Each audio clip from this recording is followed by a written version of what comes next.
Breaking news mga kababayan. Grabe ang pasabog na ito.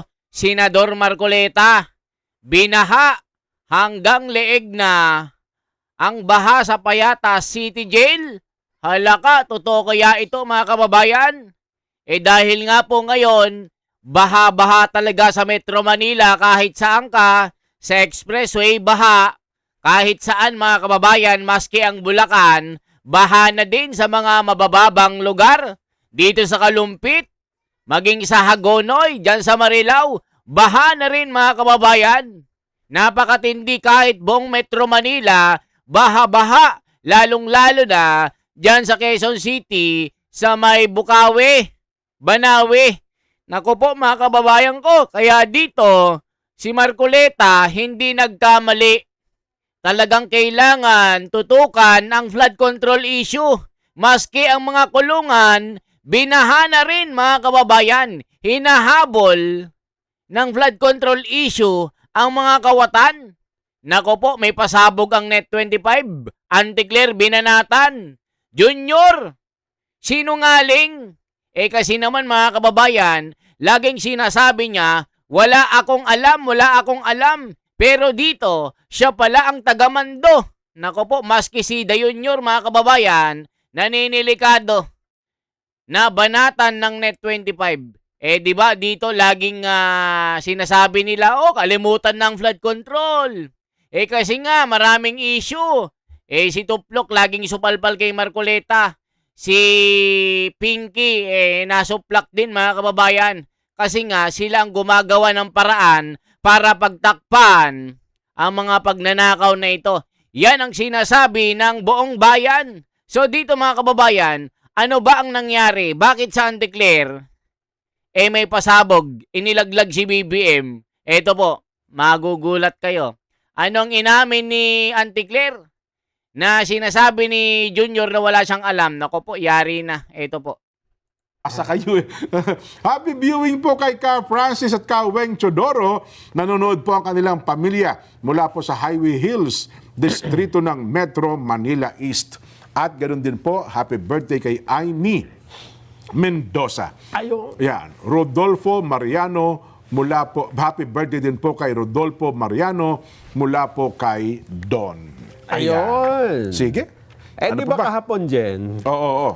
Ito na yung pasabog mga kababayan. Pakinggan po natin. Yari sa Anticlair na nasupalpal, nasampal dito ng katotohanan. Yan ang sinasabi ng komento. Nabanggit ni Yusek Claire Castro na may standing order mula sa Pangulo. Yes. Diba? Malinaw na malinaw. Na arestuhin si Si Senador Rodolfo de la Rosa. Ano bang latest? Meron ba? Muna natin, ipaparinig natin para magkaroon tayo ng proper context. Ha? Sige. Yung eksaktong tanungan. Tanong at saka sagot ni para Anticlair. bago natin ituloy ay kasi pinahanap ko baka naman talaga may arrest order ang Pangulo. Kaya tingnan muna natin. Ha? Kasi yan ang nabanggit doon ng Yusek Sige nga po. Pakinggan nga po natin. Is there a standing order from the President to have Senator Bato arrested? Yes. Still, there is. Imagine calm, hydrated skin. Ayan mga kababayan ko, yari na. Nabulaga si Anticlair dito. Talagang nabalatan ng buhay dito mga kababayan. Lahat ng kasinungalingan nahuli sa kanyang sariling bibig. Naku po. Still, there is. So, ibig sabihin, pag standing order ay Namamalagi yung utos. Ang sagot niya, yes. So, meron. Still, nananatili. Meron. There is. Oo. Ibig sabihin, mula nang iniutos ito ng Pangulo, ay continuing, na merong pag-aresto. Sabi ko, ihanapin nyo nga kung baka naman hindi natin napakinggan ng mga une na may ganito talaga statement na Pangulo. Sabi, balik natin mga ibang araw, ibang buwan, mga ganon. Oo, kung meron. Kasi ako wala akong matandaan, Kaya nga nung tinatanong mo kami kahapon, hindi ko in-expect na meron palang standing warrant, standing order. Sinerch namin, order to arrest Senador Bato. by President. Gano'n. Oo. May lumitaw dyan. Oh, talaga? Oh, ano sabi? Tingnan natin. Kasi ito lumitaw eh. Oo. Pakinggan ho natin ang Pangulong Bongbong Marcos. At isa pa, ay nais kong maibida sa inyong lahat, wala pong instruction kahit na kanino na hulihin si Senator Bato. At ang nangyari, ang NBI, sinabihan ko nung lumabas yung resolution ng Supreme Court, mga alas 4 yung kaninang hapon, ay sinabi ko, umalis na kayo dyan. At nag-comply naman sila. Kaya nung kausap ko si Director Matibag, sabi niya walang NBI doon, nandito lahat kami sa opisina. Anong petsa yan? May 13, Oo. 2026. Ito yung nagkakagulo sa Senado, Jen. Na, Yung biglang lumitaw si Senador Bato de la At isa Rosa. pa, ay nais kong Oh, sige. dahil aarestuhin nga eh, di ba? Oo. Kaya nga nagkaputukan eh. Ay sabi ng Pangulo, nilinaw niya, teka muna, wala pong, ano sabi niya? Walang Walang instruction na hulihin si Senador Bato. kahit kanino, di ba? Parang ganun eh, no? Oo. Ibig sabihin, any instruction to arrest Bato, wala pong instruction kahit kanino Oh. na hulihin si Senador Bato. O ayan mga kababayan ko, di nahuhuli sa sariling bibig. 'Di ba? Yan din ang utak ng paghuli kay Marcoleta. Nakita nyo po mga kababayan, hindi pinatawad kasi nga hindi nila kayang pigilan si Marcoleta. Kaya dito nagkabaha-baha na ang Metro Manila, ang Pilipinas. Tignan nyo po dito sa Kawit, Cavite mga kababayan, hanggang leeg po, yung baha, nako po. Ito po ang mga kuha. Ito po mga kababayan, courtesy PH Red Cross, Kawit, Cavite. Ito po mga kababayan, paglikas rescue operation sa Kawit, Cavite, pahirapan dahil sa baha, hanggang leeg, hanggang dila, nako po. Ngayon no, baha-baha na mga kababayan. Grabeng baha ito. Hanggang dibdib. Yung iba hanggang dila, hanggang mata. Ito ba ang kailangang hindi pagtuunan ng pansin ang mga nagnakaw ng trilyones na kaban ng bayan na sinasabi ni Erwin Tuplok, pabayaan na lang, ipa-ubaya na lang sa DPWH, ibigay na lang kay Boying Rimulya. Naku po mga kababayan ko, ayan na sinasabi natin. Ayan ba ang kalimutan na lang, Erwin Tuplok? Anong masasabi nyo? Ito na lang ba ang gagawin natin sa dami ng problema ng bayan? Puro flood control na lang tayo? Yan ang sinasabi ni Erwin Tuplok na isa po sa nadadawit na personalidad sa nakawan ng maleta ng pera. Kita nyo naman mga kababayan, no? Napakalalim ng tubig. Nakita nyo yung mga rescuer hanggang dibdib, hanggang dila. Pati bunbunan ni Kuya, kuhang-kuha, hindi na makita dahil sobrang taas ang tubig. Ayan, no? Yung magnananay, magtatatay, pati bata. Nakita nyo, oh. Lubog sa baha. Talagang piyesta po sa baha ang Pilipinas. Dahil nga po sa nangyayaring nakawan, tinigil ang pag-iimbestiga ng flood control issue. Mula nung ipakulong si Senador Marcoleta, lahat pinapakulong na, pinapaaresto, tinatakot na mga kababayan. Maski yung 18 Marines, 4 doon, nabayaran. Inilaglag po ang kanilang kasamahan. Inilaglag si Marcoleta na sinasabi, binayaran daw sila at pinangakuan na magandang buhay. So dito mga kababayan, talagang nagkakabulgaran. Hinahabol sila ng baha na sandamukal hanggang dila, hanggang mata. Nakita nyo po mga kababayan, puro alipunga ang nangyayari. Maski ang Marikina, nasa 18 level na po ang taas ng tubig doon. Naka-alarma na ang buong Marikina sa kanilang paglikas. Grabe ito mga kababayan. Matindi, sasabihin nila, itigil na natin ang pag-iimbestiga ng flood control dahil nakakaabala sa pagtaas ng ekonomiya natin. Sa racket na lang natin ituon ang ating mga diwa. Ang tindi ng mga animal. Nakita nyo mga kababayan sa mga kabahayan? Umaagos ang matinding baha dahil nga kinurap ang budget natin, ang pera natin. Naku po, mga kababayan ko. Diyos ko, Kuya Eddie, Panginoong Diyos. Hanggang kailan tayo magdaranas ng ganitong mga kahirapan? Hindi nahuhuli ang mga mastermind. Nakita nyo naman mga kababayan, hirap na hirap ang mga kababayan natin na nagdurusa dahil sa baha na ito. Maski ang mga rescuer, tila pumapasok sila sa butas ng karayom. Hirap na hirap silang i-rescue at iligtas ang mga kababayan natin na nalulunod sa tunay-tuniladang baha. Grabe ang agos mga kababayan, hindi mabubuhay ang daga at pusa. Nakita nyo po, talagang hirap-hirap na si Kuya. Parang Spider-Man na. Ayan na, lumalambitin sa kuryente. Mga kababayan ko, grabe na ang dinaranas na kahirapan sa bagyong Maymay na ito. Napa-split na si Kuya. Sa tindi ng agos mga kababayan, hindi ka mabubuhay dyan pag ikaw ay nalaglag. May tali pang nakaangat para ligtas pag ito nahulog. Kaya dito, mga kababayan, maski ang payatas po doon sa kinaroroonan ni Marcoleta, baha-baha na rin mga kababayan. Bali-balita, pinasok na ang kulungan. Yan po ang bali-balita na nasa social media. Ang tindi mga kababayan, no? Hanggang bintana na, pati pusa nalulunod na dito. Ayan, no, mga kababayan, nakikita nyo. Grabe na ang hirap na nararanasan ni Kuyang. May tattoo sa kamay, pati langgam, mamamatay dyan. Hindi na mabubuhay kahit daga na may leptospirosis dyan. Puro alipunga ang dadanasin at talagang wala kang tatapakan na lupa o anumang bato dahil sobrang agos ng tubig dyan mga kababayan. Ang tindi ng bahang ito mga kababayan.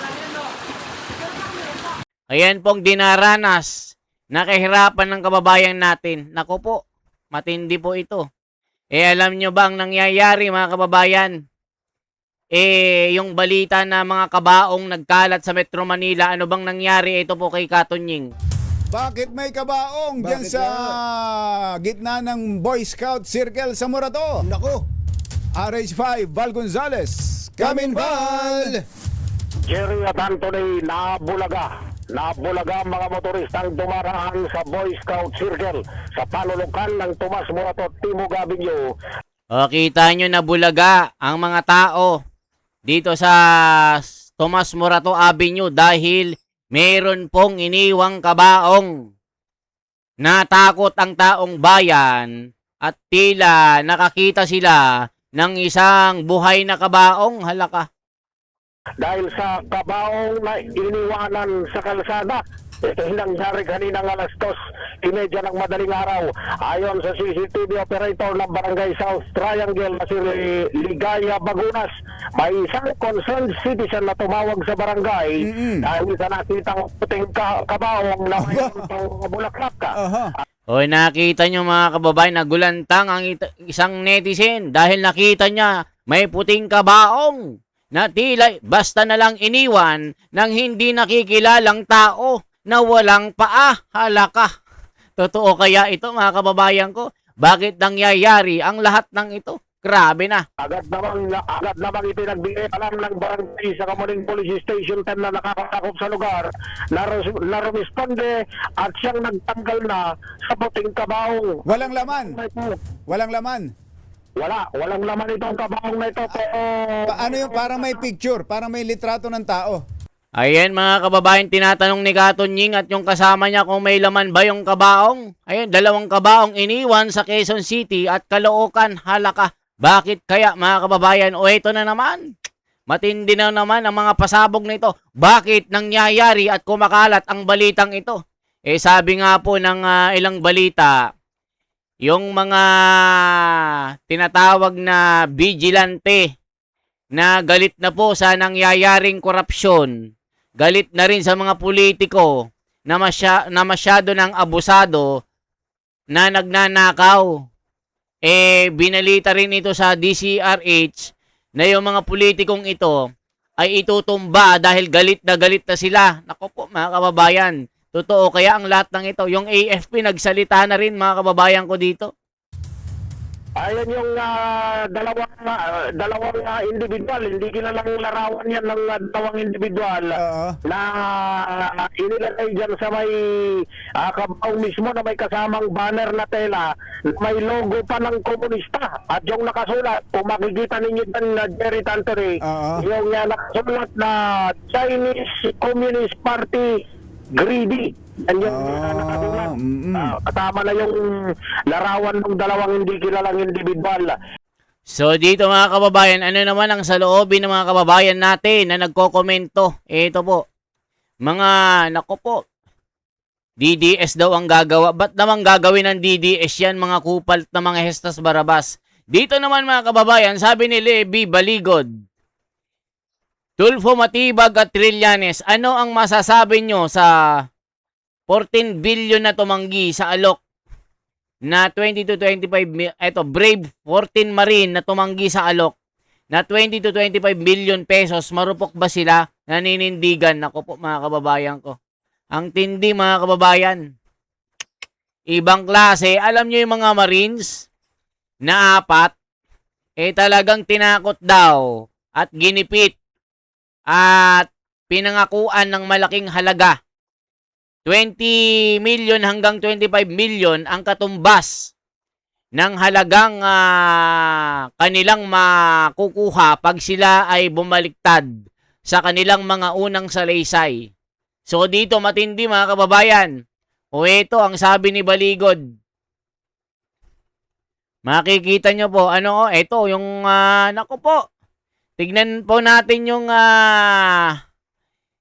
itong update po wait lang mga kababayan na, yung update dito sa, ito po, may update po tayo, wait lang ipakita natin, may update po tayo dito. Grabe po ang nangyayaring baha sa Marikina ngayon. Ipapakita ko lang po mga kababayan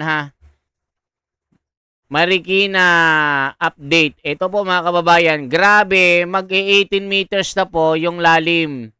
Talagang nagre-ready na ang mga kababayan natin na lilikas dahil aabutan na yung kanilang mga bahay. Ayan mga kababayan ko, napakatindi nito. Baha-baha na talaga ang Pilipinas. Dahil nga po, ginatasan tayo ng mga Hestas Balasubas, na mga korap dahil sa pagnanakaw. Ayan, nakita nyo. So dito, mas may dyan, mas merong update dyan. Check natin sa Alvin TV. Alvin TV, ito po mga kababayan. I-check po natin, meron siyang balita sa Marikina. Ito po, ang updates po sa Marikina, ang tindi nito. Ito. Araw po sa atin. Dito tayo ngayon sa may 17 Santo na Niño po. Bridge sa Marikina. Update lang tayo.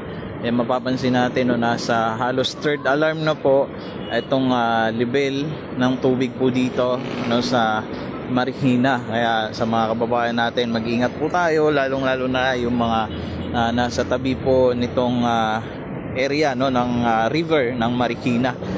So yan mga kababayan, grabe po ang nangyayari.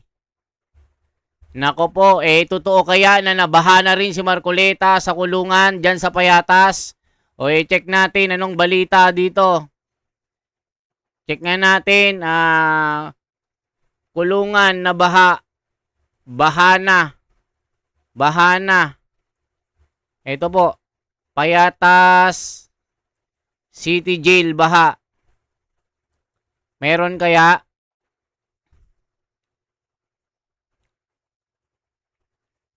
Check nga natin kung may baha. O, ito, hanggang dibdib na. Baha sa Kawit Cavite. Kawit Cavite pala ito. Alam ko meron yan Alam ko, ito mga kababayan, Ulan, nagbaha sa lugar ng Quezon City. Ito, baha sa Quezon City. I-check natin. Sa Quezon City kasi yung Payatas mga kababayan. So, malamang kasama na rin yung kung saan na si Marcoleta. Ito po, kung saan nakakulong si Marcoleta, baha-baha na rin mga kababayan. Yan kasi yung kumakalat na balita dito. Ito po. Totoo kaya? Ito po. Gumising sa mga taga Metro Manila gaya po sa Maulang panahon din ang gumising sa mga taga Metro Manila gaya po sa Quezon City. May mga kinailangan pang magbalsa para makatawid sa baha. Nakatutok si Bernadette Reyes. Ayan na, ang tindi po. Sa lakas ng ulan at hangin kaninang umaga sa Timog Avenue, pati sa Commonwealth Avenue, Quezon City.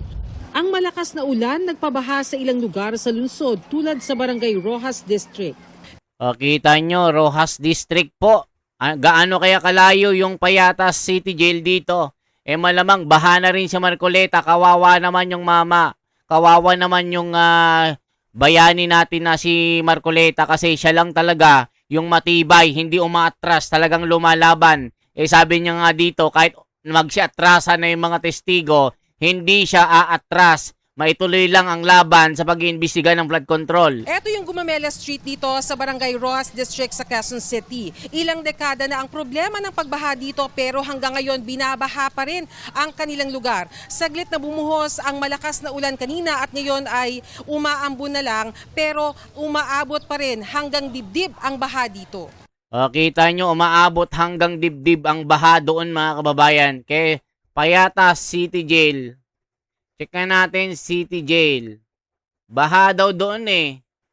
Bumaha. Bumaha. I-check nga natin. Quezon City ito eh.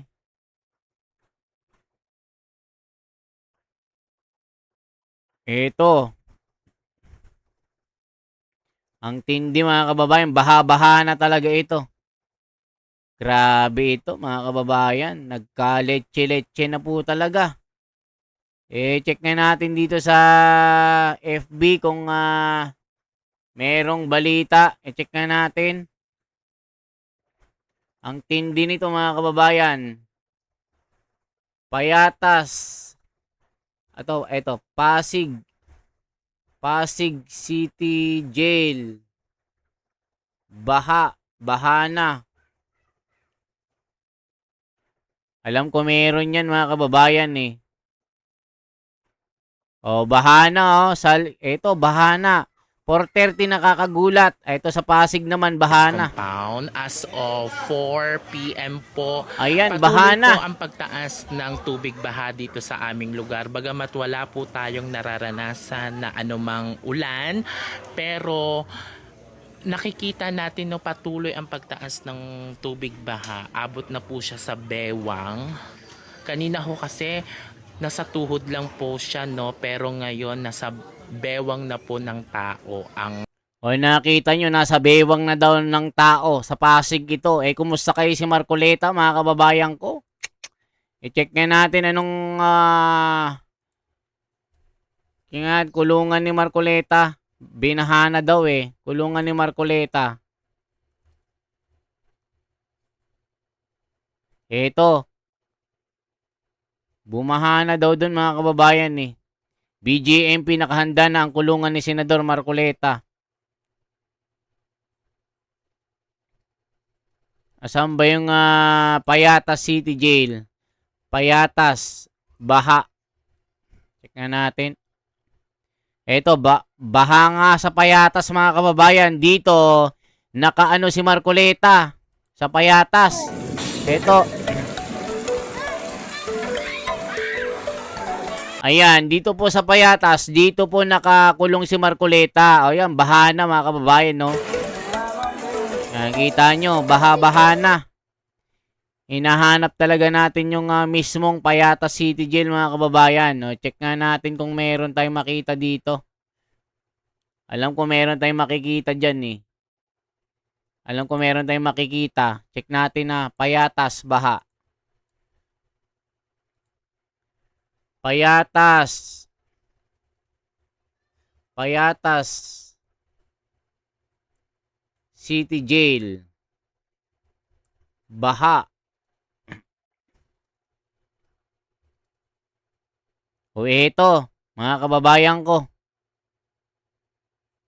Ito yung kulungan ni Marcoleta kung saan. Check natin kung baha ito. Ito sa Quezon City, baha ito. Ito yung kulungan ni Marcoleta. Check Umabot natin. sa 200 na makakasuhan sa flood control scandal at pinasilig ang kanilang kukulungan. Nangunguna sa balita si Ian Suyu. Ian, saan ba'y kukulong ang mga ito? Gigi, dito nga sa New Quezon City Jail, dadalhin yung mga makakasuhan may kinalaman sa korupsyon sa mga flood control projects. At ito rin yung napili ng DILG at BJMP dahil ito yung... Ay, ito pala yung mga kababayan, posibleng makakasuhan sa flood control pero wala naman. Nga. Nabudol ang tao. Saan ba piitan ni Marcoleta. Check na natin kung anong nangyari. O ito po, saan ba siya hindi natin makita yung payatas mga kababayan eh. O pakinggan na lang natin yung sinasabi ni Marcoleta dito. Nelson, alam mo, mga kaibigan ko, nagbigay sa akin talaga. Alam mo, pakiusap lang nila, isa lang. Tanggapin mo ang tulong namin sa'yo. Okay. Congressman ako noon Kong, kami po ay naniniwala na karapat dapat kang makarating sa Senado. Tanggapin mo ang lagang to. Marami sila. Isa lang ang kanilang pakiusap sa akin. Ano po yun? Sana wag mo na kaming i-disclose ang identity. Ngayon, kapag ka naglagay ako ng figure sa contribution, mapipilitan akong mag-disclose ng pangalan nila. Alam mo kung bakit? Merong kaakibat na kung tawagin ay deed of acceptance of donation. Paano yun kako? Contribution to eh. Hindi, sabi niya, binigay ko nga sa'yo contribution pero utang na loob mo sa akin yan. Ituring mo na lang na utang, sabi niya, di ba? Loan. Hindi, utang lang. Basta utang na hindi babaya. Utang na loob eh. Ngayon, dahil sa hindi ko pwedeng isiwalat ang kanilang identity, kaya sinabi ko, zero in contribution. Na mapipilitan ako ngayon na gawing zero yun. Dahil kapag hindi ko nilagay, pag nilagyan ko ng amount yun, mapipilitan ko isa-isa kayong i-disclose ko ang inyong identity. Ngayon, hindi naman po pwedeng hindi ko gastahin yung binigay nyo sa akin. Kasi yung iba, magkakakilala kayo eh. Halimbawa, ang nilagay kong gastos ko ron, 5 million, sabi ko. Nakukwenta nila eh. Tinago ni Kong Dante. Tingnan mo nga naman ang buhay Nanalo na, kumita pa. Ayoko naman yun. Kasi pinagtiwala nila sa akin yun. At saka kailangan gastahin ko yun. Kailangan talagang expense. Hindi pwedeng hindi ko gastahin sapagkat binigay nila sa akin yun. Sapagkat gusto nilang manalo ako. Ayan mga kababayan, dyan nila kinasuhan si Senador Marcoleta. Kaya ngayon mga kababayan, nagkahetot-hetot na ang buong bansa. Naku po mga kababayan, ito po, tignan nyo ha. Ipakita natin itong pasabog ni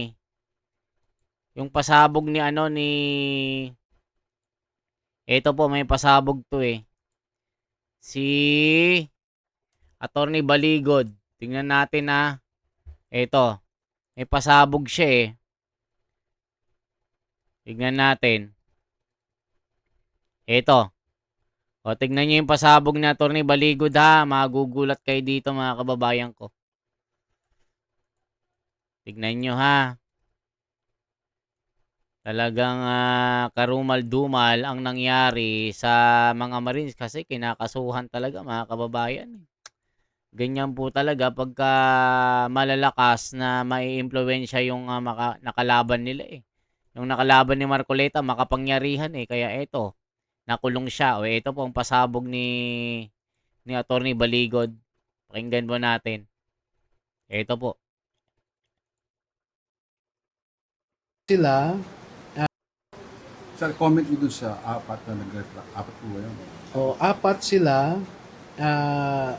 Actually, matagal na silang nagsasabi sa akin na grabe ang tutok ng mga tao sa pamilya nila, sa kapitbahay, pati sa barangay officials. No? Ginagamit ang barangay officials. Sinasabihan na, uy, tumahimik ka na lang kasi delikado ang buhay mo. Mga ganon, no? pati pamilya nila natakot na rin. No? And then, ang sabi nila sa akin, kasi mga 5 buwan na ito na nililigawan sila. And maipapakita namin ang mga text messages throughout. No? Ayan, makikita natin mga kababayan ang pasabog ni Attorney Baligod. May hawak na ebidensya. Nanindigan si Attorney Levito Baligod na may hawak umano silang mga text messages at voice recording na anyay nagpapatunay sa ginawang panunuhol sa 4 na dating sundalo na bumaliktad sa kanilang testimonya. Ani Baligod, may papakita namin ang mga text messages throughout, pati voice recording, conversation, kompleto yan. Umabot sa una ng 5 million hanggang naging 8 million, naging 10 million, hanggang umabot ng 25 million. Nako po mga kababayan ko, napakatindi nito. Tuloy pa natin. Sir, comment niyo dun sa 4 na nag-reflect. 4 po ba yun? 4 sila.